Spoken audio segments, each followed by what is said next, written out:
Okay, my name's Omar Soriano. Welcome back. We're going to be talking about some 2-5-1s, the fundamental progression in jazz music. We're going to be talking about how to voice that on a chromatone or a janko. We're going to be talking about a basic comp, a basic accompaniment that you can do, and we'll be talking about how to practice that in all 12 keys. Little background on 2-5-1. It's a movement of around the circle of fourths, so it's filled with forward motion automatically. I mean, greater and smarter people have said things about the 2-5-1, so I won't get too far into it. But in the key of C, we'd be talking about going from D minor 7 to G7 to C major 7. Now, right now I'm just hitting the roots because when you're first learning a chord progression, if you're not familiar with this progression, just think in terms of roots before you think in terms of chord tones and voicing.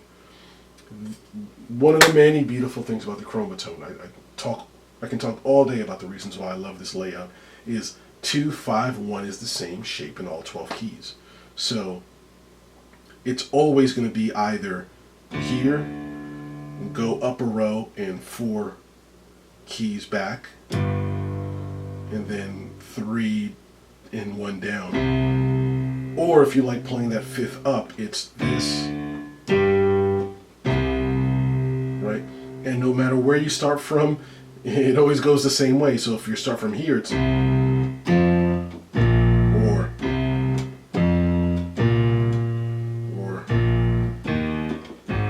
So once you have that mental picture of what a 2-5-1 movement looks like, it's just a matter of practicing it all in 12 keys, okay? So that's the root movement. Now I'm going to talk about a fingering, and I'm going to put up on the screen here an illustration I think will make it easier than if I just show you with my hands. But I'll go back and forth between my hands and the diagram, okay? This is a rootless voicing, right? Made famous. It's not exactly Bill Evans, but Bill Evans is usually the one known for making the whole rootless approach popular. This is not quite exactly how he voices it, as you'll see in a second. It's a little bit simpler.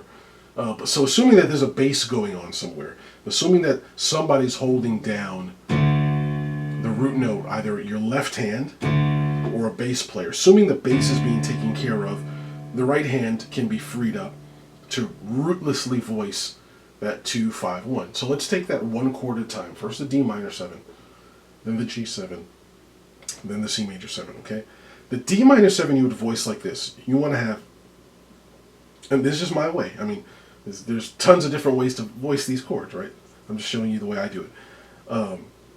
You want to have your thumb, first finger down here on that dominant 7th, right? Here's your root, and here's your dominant 7th. So the idea of rootless voicing is you want to wrap your hand around the chord tones without actually hitting the chord tone, because the chord tone is either they're being hit by the left hand or by a bass. So here's the dominant 7th. We're going to hit the 9th up here with our second finger.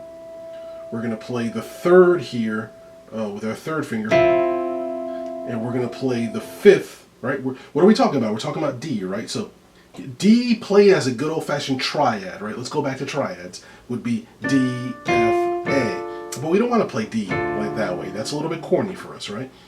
So we're gonna skip the D. We're gonna put C.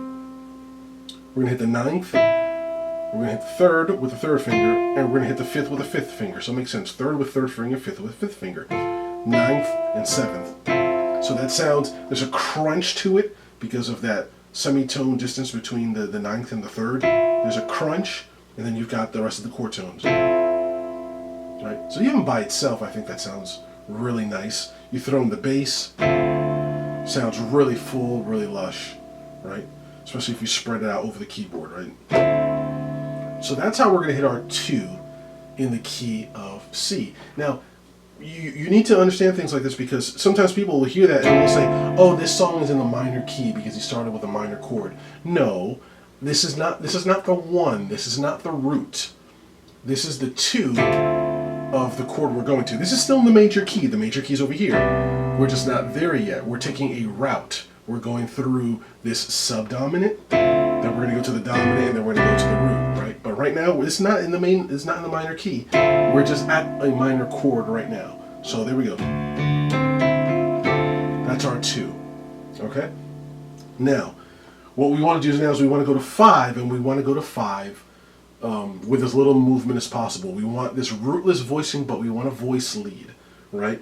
Now, a lot of people will do it simply by taking this thumb and moving it up a half tone up to B. As a matter of fact, I think this is the official Bill Evans way of doing it. I don't do it this way, because the rationale behind that way of doing it is they don't want to hit this D, which is the 5th of G. They don't want to hit that because they want to give the soloist the freedom to hit a flat 5, a 5, a sharp 5. So they don't hit any 5 because they don't want to get in the soloist way. I like hearing a 5th in my dominant chords. So I'm going to go D, G my dominant. I'm going to move my second finger over to D, and I'm going to move my first finger over to B, and I'm going to leave fingers 3 and 5 right there, because those are still chord tones. So what we have in that, if we're looking at G now, we've got G, we've got the 3rd of G, the 5th of G, the dominant 7th of G, and the 9th of G, right? So we've got, so far putting it all together, we've got D minor 7, G dominant 7. And we accomplish that move with very little motion. We move 2 fingers, right?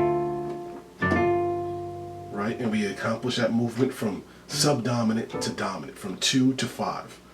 Okay? So we're now here, we're at 5. By the way, in the left hand, I like to play octaves. There's lots of things you can do in the left hand. You can play thirds. You know, you can play tenths, right, from G all the way up to here.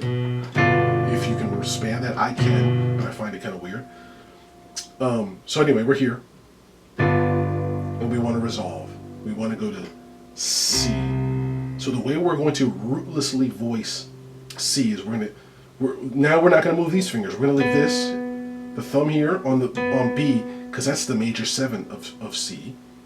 We're going to leave the 2 finger here on D, because it's the 9 of and we like 9s. We like major 7, we like 9. All we're going to do is we're going to take this 3rd finger, we're going to move it up to E, and we're going to move this pinky, this 5th finger up to G. So we've got the 9th, we've got the major 7th, the 9th, the 3rd, and the 7th. And that's very much the Bill Evans style. I mean, I'm not playing it just like him, but that's the general idea. We want to be hitting 3rds and 5ths, and we want to sneak in 7ths and 9ths. In this case, we got major 7, 9, 3rd, 5th of C. That's my favorite way to play a rootless C. That's my favorite way to play a C chord in general, right? So the whole thing put together is D minor 7, G dominant 7, C major 7. Sounds very rich, very lush, right? And the beautiful thing is on Chromatone, it's the same way all around. So once you've got it there, as a matter of fact, I wouldn't do anything. I wouldn't do anything in any other key until I mastered that. Now, I'm going to bring up Band in a Box. You can't see it on your screen because I've got the camera focused on the keyboard. And what I'm going to do is, I've already got it loaded up in all 12 keys, but what I'm going to do is I'm going to highlight just in the key of C, and I'm going to have that loop around just in the key of C. And when I feel confident that I've got it in the key of C, I'm going to start practicing it in the other 12 keys. And I'm going to demonstrate how I practice something in all 12 keys. But first, let's learn it in C, right? So here we go. This is how it sounds looped around on C. That's just the bass, right?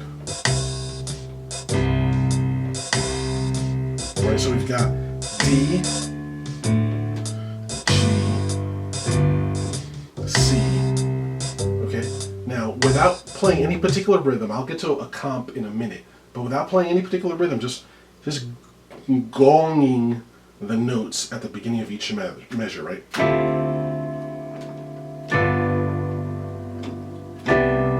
Right, that's what we're going to do, right? We're going to do this to the beat.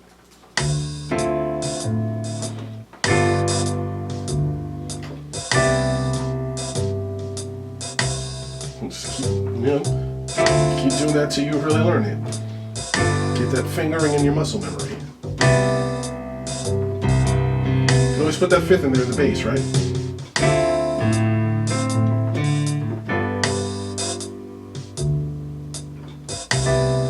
My band in the box is hesitating. All right, so you get the idea, right? Now, once you feel comfortable with that, and you want to jazz it up, you want to create a rhythm, you want to comp, you want to do something rhythmic.